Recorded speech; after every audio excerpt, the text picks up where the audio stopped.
Thank you, Lisa. Happy Friday, everyone. I'm excited to be here for the UFC 202 media conference call, UFC 202, Saturday, August 20th at the new T-Mobile Arena in Las Vegas, Nevada. It's one of the most anticipated rematches of all time as Nate Diaz takes on Conor McGregor.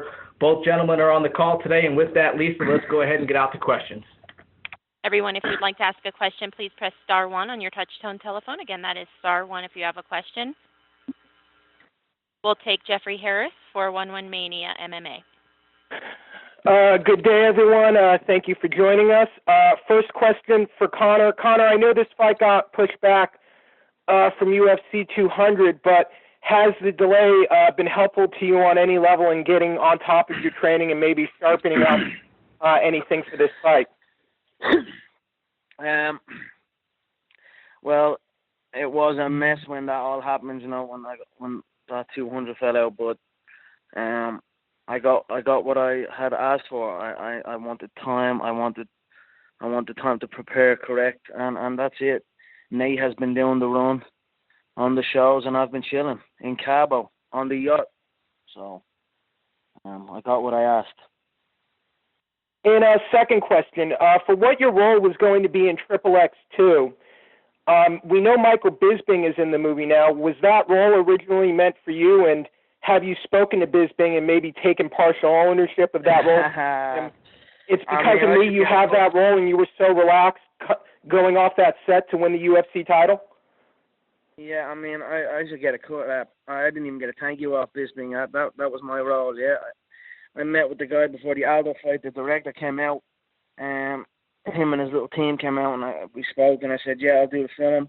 And then after the last fight, I rang him up and I said, listen, I can't go into this film because it's not something I'm trying to do right now. I need to get that win back. I need to go focus and do what got me here in the first place. So I disengaged from the film altogether. I mean, that was a 7-figure deal that I turned down so I could prepare for this fight. Bisping myself and Bisping are managed by the same people. Bisping scooped up the role, he got it, and that was that. So I just let that go. This is more important to me. I've said it before. I'm not in this for show business. This is the fight business I am in here, and that's all I'm trying to do here. I'm not trying to do none of this other shit. Our next question is from Damon Martin, Fox Sports. Question for Conor. Conor, I know that for this camp, you guys have brought in a lot of different training partners, and John Kavanaugh told me you guys have specifically trained for Nate, which is something you've never done before. How much different do you feel going into this rematch, than you did, obviously, the first fight on 10 days' notice, but how much better do you feel for this rematch? I feel absolutely amazing. I've prepared phenomenal. I didn't give enough credit to Nate's durability. His experience. He's a very experienced fighter. He's had more UFC fights than I've had fights. Also his height and his range and his reactions. I gave no respect to that. I marched forward, and in fairness, for the first 2 rounds, for the first round and a half, he was a heavy bag with eyeballs. So I was correct in that, but his durability held out. His experience held out for him. So this time, I've been preparing for that. I've been preparing to face a durable, experienced fighter who has the reach, the height, and the length, and that's it. So I feel very confident that we will go in and get this win back and put this man away. For the last fight, you made the prediction. I believe you said it would be a first-round finish. Obviously, you did have a dominant first round, but then things went the way they did in the second round. What kind of a prediction are you making for this fight? Do you believe it will be a much longer fight? Yeah, I think I just got into that, just saying I was going to stop the guy in the first round. If I really looked at it, I thought, he has a solid chin. He's durable, very experienced. He has the size and the weight on me. I think that was the wrong thing to go in expecting the first round. And I did go out to KO him in the first round. Nobody can say that. I marched forward and backed him up against the fence and peed off on his head. I did what I said I would do, but respect to him, he stuck it out. He was durable. He was experienced. He weathered the storm. But this time, I will be. I'm still going to march forward. I'm still going to press him. I'm still going to bust him. There's just going to be a lot more in my tank. I'm going to be a lot more prepared for a man that can stay in there with me. So, but even still, I struggle to give him past round 3. If I was to make a prediction, which I will right now, I believe I will repay the favor and KO him inside the second round. And last question, Conor. Obviously you came into the UFC and immediately made your goal to go after the featherweight title. You fought Chad Mendez, you won the title. Obviously, you knocked out Jose Aldo. Both of those are very big moments. But would you say this rematch with Nate is the biggest fight of your career to this point? Yeah, 100%. They always say, why didn't you go down and defend the belt? And this. Realistically, I should be a 2-weight UFC world champion. If I fought Rafael Dos Anjos, if he didn't pussy out of that last one and showed up, the shots I cracked Nate in the first 8 minutes of that round would have KO'd Rafael Dos Anjos stiff. That's no question. I would be sitting here right now as a 2-weight world champion. But I don't dwell on that. I'm happy that this happened because it forced me to look at my preparation, look at the route I was going. It forced me to reassess. So I'm happy that this happened. But make no mistake, this one means a hell of a lot to me. This one means more than any amount of gold or money combined. I gave up a hell of a lot of money. I gave up opportunities, Hollywood opportunities for this contest. I didn't want to show up to do, I wanted to restrict media. I wanted to solely focus on this. So that should tell you how much this fight means to me, and I've been preparing accordingly. Thanks very much, Conor. Thank you. Up next is Jack and Carnical of the Boston Herald. Thanks very much. This question is for Nate. Nate, we have a pretty good idea why Conor wants this fight. Why do you want this fight again? Because I'm not, like I said before, I've been fighting everybody in the UFC. We've been fighting forever. So if I'm going to fight, it's going to be for a big deal fight, not just a fight, I think that it's time.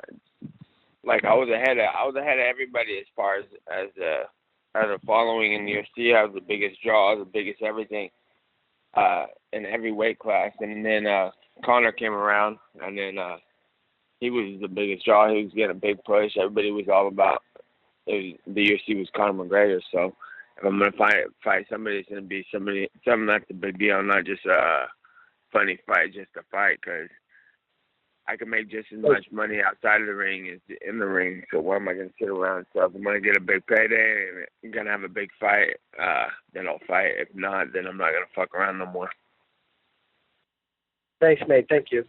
Conor, a question for you. On the jiu-jitsu side of the game, can you give us any insight into how you're attacking that? What you thought would be the solution for the outcome of that first fight in terms of the ground? Yeah, I'm confident in my jiu-jitsu. I don't think. I mean, Nate is very skilled on the mat. I don't think the difference between us in that fight was the jiu-jitsu. I think it was the durability, the endurance, the experience. I think that was the difference. I mean, when we were both fresh, I ended up on the mat. He caught that kick. He done that takedown he does, and I swept him. So I was on top, controlled in the first round. He tried a triangle. I stopped that. Looked to pass, he looked to tangle up the legs, and I was landing shots. I am confident on the mat with Nate. And then, after that, I've brought in heavier people, more experienced jiu-jitsu people to come and push me daily. So I will be experienced for the jiu-jitsu in the later rounds also. Now, can you help us understand kind of how you see your career and how you see your reputation in the sport and why it's vital to that to beat Nate Diaz, to not just move back to 145 or go campaign at 155? Why is it essential to have this rematch? Just the way it all came about. Look, when people look back on my career, I'm just a kid that came from nothing and done it, went all the fucking way, you know what I mean, and showed up every time, showed up to fight every time. There's a lot of pussies in this game. I've said it before. A lot of people that claim they want to fight and they want to do this and they want to do that, but they don't do jack shit. I bring it every time, and I'm not afraid of no challenges. And that's it. That's how my career will be remembered. A guy that showed up to fight every single time. And finally, for you, as you progressed in your stardom and your bargaining leverage, you worked a lot with Lorenzo when it came to negotiating deals and things like that. Now that the company's been sold and Lorenzo's stepping out of his position, are you wondering kind of what the future looks like? No, I'm not wondering. I'm plotting. You know, that's what I'm doing. I'm sitting back, working hard, and I'm plotting. So that's what I'm at right now. I mean, much respect to the Fertitta family. I mean, you want to talk the greatest of all time in the fight game. You're talking the Fertittas, Mr. White, and Mr. McGregor. You know, that's it. We came in here and they brought the sport from nothing to something, and I brought it up to a $4 billion price tag. You know, 2015 was the biggest year for the company. It raised it from what was estimated at $2 billion. Now then it was sold for $4 billion. I mean, that's a you don't see a play like that ever, and you're never going to see a play like that ever again in your life. So, much respect for what they've done. It has been an honor to fight under this Fertitta regime, and you know, who knows what the future holds. I don't know what their involvement is anymore. I haven't really spoke too much on it. Like I said, I just distanced myself from all of that other stuff for now because I've got a fight on my hands. I've got a heavy bag with eyeballs that can take one hell of a smack. So I'm about to give him one hell of a smack. So that's all I'm focused on right now. But I am still plotting in the wings, and we will wait and see what happens. Thanks, everybody. Once again, everyone, it is star one if you have a question. Up next is Justin Barrasso, Sports Illustrated. Thank you, both Nate and Conor. Conor, question for you. I'll start with you. With the success of UFC 200 and the cross promotion between UFC and WWE with Brock Lesnar, who fared extremely well despite amid much popularity. I mean, there's no bigger fighter in the game than Conor McGregor. Do you have plans to ever continue that cross relationship and go to WWE? You know, I haven't really thought about it. For the most part, those WWE guys are pussies. To be honest, they're messed up pussies, if you ask me. I mean, fair play to Brock, he got in and fought, but at the end of the day, he's juiced up to the fucking eyeball. So how can I respect that? What's the other guy? The other guy, he hasn't fought yet, so I don't know about him yet. But I mean, there's some dons in that wrestling game. I mean, the McMahons, they're dons. Triple H is a don. The Rock is a don. But the rest of them are pussies, man.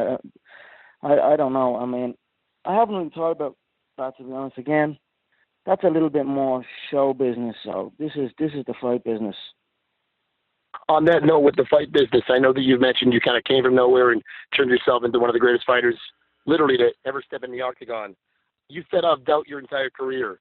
Did that at all help you? Losing the first fight, I mean, obviously, has it given you more of an edge coming into the rematch, or it wouldn't have mattered either way because you're ready to go with it too? Sorry, could you repeat that again, please? Of course. The fact you fed off doubt your entire career. Did the fact that you lost the fight give you an extra edge this time around, or win or lose, it wouldn't have mattered? You've got that drive that would have pushed you forward either way. Yeah, you know, I'm an expert at adaptation and overcoming adversity. I've been doing it my whole life. I've faced many defeats in all forms of fighting, not just MMA, but in everything. So, and I've always come back stronger. So, I mean, we win or we learn. That's what my coach John says. and that's what we do. I feel I have grown as a fighter. I've gained some valuable experience. You know, usually when I go in, I tip them, they go down. That's it. My division, I killed them. Check my record: 3.5 second knockouts. You want to be accurate. But they knocked out all the way 11 seconds if you want to be accurate. I have 16-second knockouts on my record. When I hit them, they fall. So it was nice to go in there and face a man that although he was close to crumbling, he stuck it out and showed his experience in Europe. But it was nice to experience that. And now I have a chance to go back in and use what I have learned from that, use my experience gained from that fight, and go at it again. So I'm very, very excited for this fight. It's going to be a hell of a fight. The last one was a hell of a fight. We went in there, we stood toe to toe. You know, the fans are in for a treat, but make no mistake, my hand will be raised. Thank you very much. Next up from the Los Angeles Times, Lance Pugmire. Hey guys, how you? Conor, first of all, for you, I know Dana has said that he wants you after this fight to return to featherweight against Aldo. Will you do that? You know, I haven't really spoken to anyone about what's next. Who knows what's next? Right now we're 15 days away from a war, and I'm ready for the war. So that's all I'm thinking of right now. Let's have this war. You know, he's been talking about full camp, I only had 10 days to prepare. If I had a full camp, he wouldn't even have hit me. Well, let's see what that's about. You know what I mean? Let's see what all that's about. So I'm looking forward to going in there and having this fight with this man. It's something I'm really, really looking forward to, and fuck everything else. I mean, to see Aldo come back and win that fight against Frankie. I was happy for Aldo. You know, when you see a long-time champion get knocked out like that, the way I knocked him out, you know, I said it then. I felt sorry for him a little bit, you know. So, and then on top of that, Frankie's team, they were all talking shit. That fat coach that holds Mitch, he was talking a lot. He's still talking shit. So, that was why I was there. I wanted to see if this motherfucker comes through this and can do what he's saying. Well then it's on. But now Aldo's at the taking that belt again. So, I was scheduled to fight Aldo many times. We had like a 2-year media run. I spent so much time with that man, and then he pulled out, and then we finally got into it, and it took me one shot to the crown to shut his lights out. And so I don't know what I'm thinking. Right now I'm prepared for a war, and that's it. 15 days. Let's fucking bring it. How do you know that you've effectively bridged that gap, you know, to deal with the extra weight, the extra power that you'll need, and well, sure I've brought in middleweights to prepare for me. Now, there's a reason why I'm sparring middleweights every goddamn day, and he's sparring flyweights. We're preparing for different style opponents. He's preparing for the lighter, faster guy, and I'm preparing for the heavier, slower man that can take a smack, and that's it. I mean, we'll find out in the night, but I've put in the work. I put in the work so hard for this one. I've got rounds on the mat, in the cage, in the ring, and I've been in the trenches since March 5th, since that last one. I've been hustling since that last one, so, and I didn't let nothing break it. Nothing. There was a lot of pressure on me to come do the 200 one. Even though the main and the co-main of that UFC 200 weren't even at the thing that they were asking me to be at. So I didn't let nothing interrupt my preparation, and that's it. I've been prepared for this one. I've been preparing for this one since March 5th, since that very night where I lost that last match. Great. Thank you, Conor. And Nate, I just wanted to ask you, it sounded like things got pretty ugly when you were first negotiating for this fight with Dana. How close did it come to the fight not happening? I just know that they wanted it to happen. They needed it to happen. So I didn't have no thoughts it wasn't going to happen. So it's told them what I wanted, and it worked out. I taught the kid well. I taught him well. Fair play. Get that money, brother, eh? I was going to get that money regardless. Just have a bit of respect. I taught you well. You were on 20 and 20. Now you're talking the big money, so have respect for that. Did it feel good, Nate, to be in that position of strength, knowing that the UFC and that Conor too wanted this fight, and that you really, kind of held the chips in your corner there? That what? Did it feel good, kind of knowing that everyone involved wanted to see this fight so badly that you really had a lot of chips in your corner to say, look, I want the right deal? Yeah, well, I knew that's what they wanted, what was going to happen, and I wasn't asking for nothing, so yeah. Next up, we'll hear from Chris Matthews, KLAS TV. Yeah, hello, guys. Appreciate that. Hey, I was just going to ask, Conor, looking back on that March fight, going in there and taking those blows, delivering some blows, but taking those and now sparring with these bigger guys, kind of take me through what it seems obvious, but kind of take me through how that's going to help you in 2 weeks, in 15 days. Like I said, if I spar a guy in my own division or my own weight, they crumble. So sparring these heavier guys, sticking on the big gloves, going into the small enclosures and letting the shots fly. The bigger guy stays there. But the smaller guy isn't there no more. So I've just had countless rounds and countless hours of people not going away. So that's it. What do you anticipate learning from this rematch with Nate in the octagon? I don't know I don't know. I'm going in to win. That's it. Nate, let me ask you a couple. We'll figure that out after the fight. Nate, let me ask you, when you got when you got Conor down and he tapped, are you surprised at how quick that went, or? No, it was a fight. It was just kind of happening how it was happening. I was surprised that he wouldn't. A lot of fighters quit, put them in that guillotine and they're done. They stay on top and they get finished. I could tell he was trying to stay in there. He went to his back, what a lot of fighters don't do. So that's one thing that he didn't give up. But there was nowhere to go. So no, it was time. It was how it happened. This is what happened. Conor's preparing for this fight, sparring bigger guys. I'd like to see you in there, my friend. Yeah, talking about quick tap.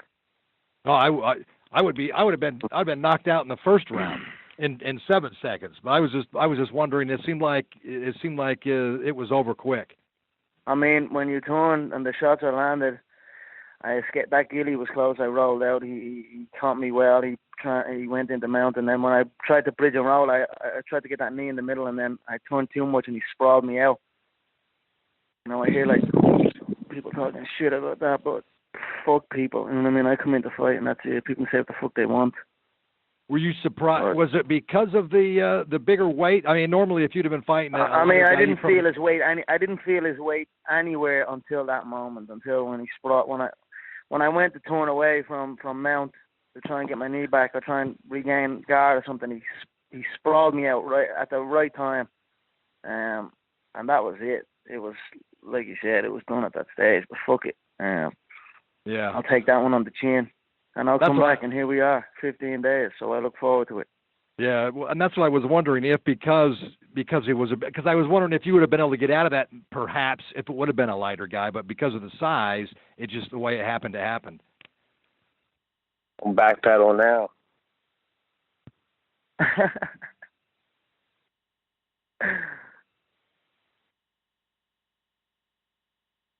And once again, ladies and gentlemen, it is *1 if you have a question today. Next up is Chamathkar Sandhu, MMAJunkie.com. Conor, I just want to ask you something. Will a win over Nate this time be enough for you? Obviously, it will kind of make the series, so to speak, 1-1. And given the metrics and the business that you've been able to generate with the guy, would you consider an immediate rematch should you win and set up the trilogy fight? 100%. Of course. Maybe not straight away, but most certainly this will be a trilogy fight. Me and the boy have something, and it ain't finished yet. Nate, same question to you. If you can't get the job done at UFC 202, would you like an immediate rematch and set up a trilogy fight with Conor? Who wouldn't want a rematch with somebody who beat him? All right, thanks, guys. Appreciate that. Next up is Mark Raimondi, SB Nation. Mark, your line is open. Do you have a question? Don't be scared, Mark. Hello? Right. Can you guys hear me? There you go, Mark. There you are. You're live. Sorry about that. Conor, I just wanted to ask you. You see Nate? He's going on these late night TV shows. He's doing a lot of press. What do you think of that? What's your opinion of how he's doing it and why he's doing that? I mean, I know it's something he's always wanted to be doing. I wonder how he's feeling doing it, because I know it ain't easy doing all that. It certainly takes from what we are and what we do. As much as maybe people don't realize it is very distracting. But I'm happy to see him up there doing his thing. You know what I mean? He's doing well, I think, up there. I came in and gave him a little help out on the corner, and he was stood for an album. So, but I thought the Kimmel one was pretty funny. Look, we deserve everything. We go in and put it on the line more so than any human being on the planet. So, and that's for all your entertainment. So we deserve to be on all of this. We deserve our name and lights. We deserve absolutely everything for what we do here. You know, uneducated people and people who could never even lace up a glove can come up and talk about what we do and what we should have done or what we should not have done. But again, there are people that could not even touch us, not even hold our spit bucket. So I'm happy to see it. Conor, you said at the launch event for your coach John Kavanaugh's book that there was still some push and pull going on with you and the UFC over how much promotion, how much media they wanted you to do compared to how much you wanted to do. Where is that at right now?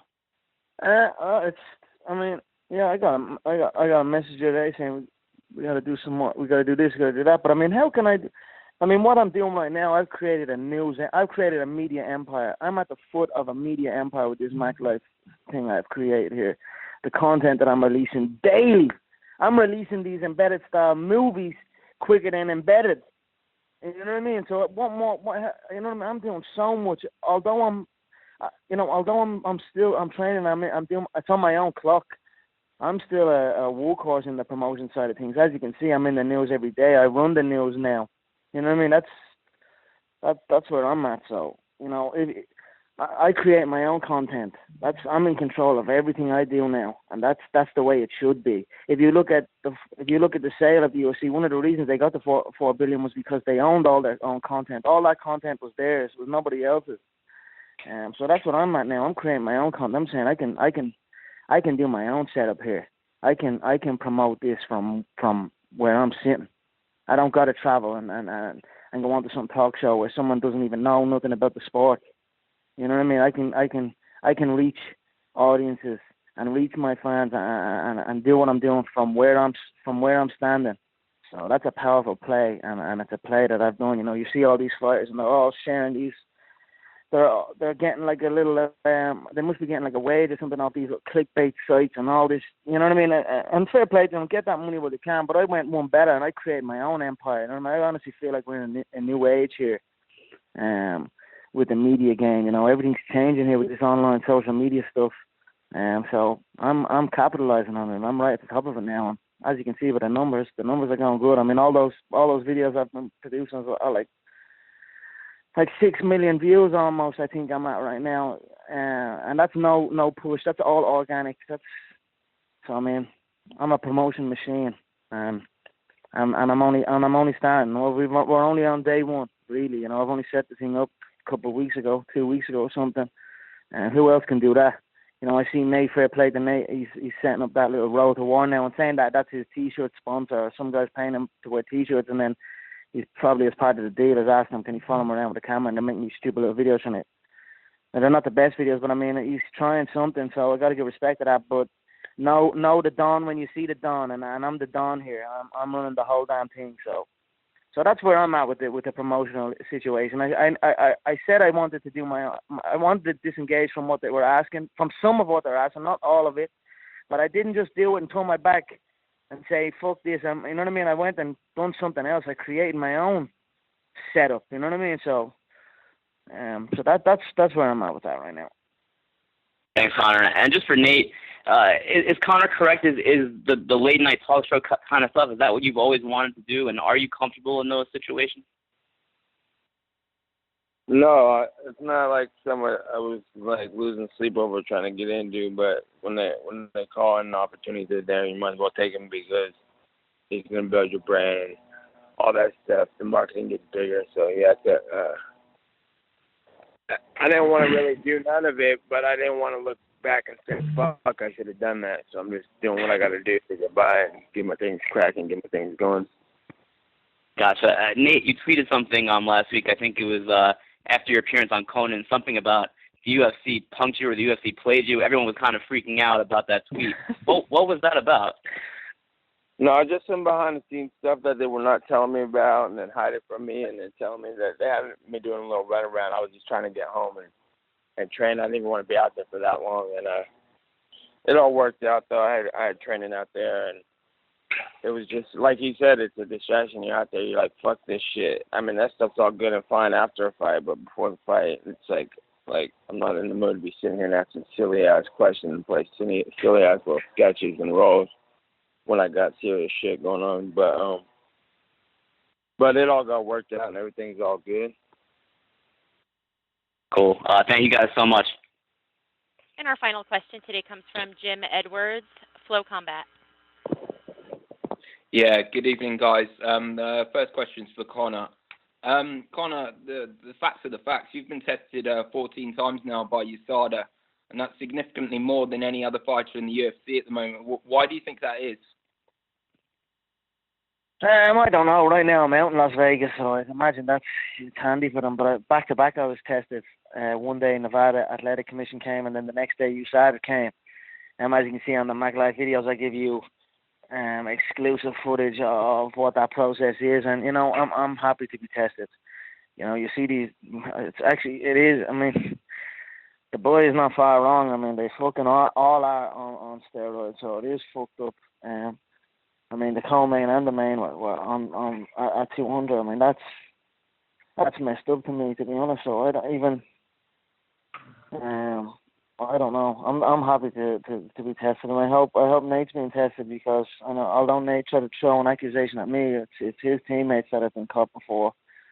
So I just hope he's been tested as much as I'm being tested. But I am happy to be tested. I never kick up a fuss. I never do an Aldo and throw the piss over my shoulder and ring the police like he done in Brazil. I welcome them in. I do the test, and then on they go, and that's it. It's a good thing for the sport. That's all I know. So I'm happy to be tested. I believe the records show that Nate's been tested 8 times. Is that what do you think about that? Yes, much 6 less than me. I mean, when was he tested? Was he tested this camp? I don't know. I haven't heard nothing. I know the Nevada guy was saying he's heading there now. So I don't know. I mean, all I know is I'm being tested, and that's it. Good stuff. Obviously, you were there at UFC 200.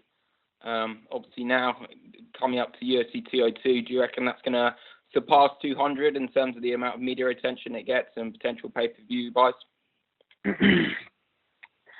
Well, I do hold every record in the book, so you tell me. This fight is going to be one hell of a fight.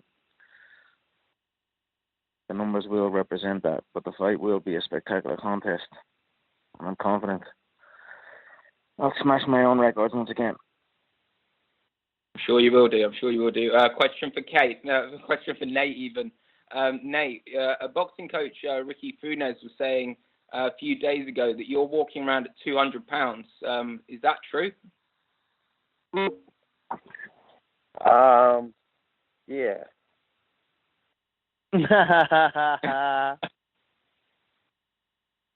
Good stuff. Nate, obviously you've been saying for years, man, that you deserve the money, you deserve the big fights. Obviously, you're getting all that now, and you know you're getting all this mainstream media attention. Is it all it's cracked up to be? Is it what you thought you'd be getting yourself into? Like, I'm not, like, this guy talks about all these fighters like they're fucking dumb, and he's right. They're all fucking dumb. I'm not one of those guys who just sat around here fucking, like, taking contracts. I've been bitching about my contract for the last 6 years. I've been, like, going through hell and telling, so I knew I was going to get mine when it was time to get mine, and I was going to get what I was going to get regardless, and I had a plan to do it. And it's not thanks to Conor that I got all of it, but I'm going to say that it was a shortcut. But if I was stupid, I wouldn't have got to where I'm at. I did what I had to do. I got that fight with Johnson. I plotted him out, and I got my shit done. And then they plotted back and got me on the 10-day notice, and it worked out still regardless. But I asked for the fight. I said I wanted to fight. I got the fight, so I'm going to take the fight. So it's like, I feel I'm in the position I'm in because I put myself in this position, and it's not great. It's not horrible. It's fucking what it is. So that's my take on the whole situation. And so I wasn't following the leader on making some money here. I was gonna get my money regardless, and I was gonna get where I'm at regardless. But I'm gonna say that he was a shortcut.